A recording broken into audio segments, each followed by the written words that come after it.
গল্প নিরাপদ পানির শিক্ষা। গ্রামের এক প্রান্তে হাত পাম্প থেকে সবাই প্রতিদিন পানি তুলত। সেই দিন সকালে রূপা আর সীমা পানি আনতে গেল। সীমা হাত পাম্প চালাচ্ছিল আর রূপা হাঁড়িতে পানি নিচ্ছিল।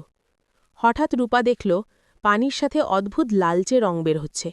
সে চমকে উঠে বলল, সীমা দেখো তো, এই পানিটা তো স্বাভাবিক মনে হচ্ছে না। সীমা বিস্মিত হয়ে কাছে এসে দেখল।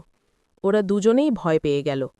যদি পানি নোংরা বা দূষিত হয়, এই পানি খেলে তো সবার অসুখ হয়ে যাবে। রূপা সাথে সাথে পানির ভারী ফেলে দিল। দুজন মিলে ঠিক করল, আগে গ্রাম প্রধানকে জানাতে হবে, এরপর স্বাস্থ্যকর্মীকে খবর দিতে হবে যাতে পানি পরীক্ষা করা যায়। সেদিনই গ্রামবাসী একত্রিত হল। স্বাস্থ্যকর্মী এসে জানালেন, পানি খাওয়ার আগে অবশ্যই ফোটাতে হবে, আর পাম্পের আশেপাশে ময়লা ফেললে বা আবর্জনা জমলে পানির উৎস নষ্ট হয়ে যায়। এরপর থেকে গ্রামে সবাই নিয়ম মানল।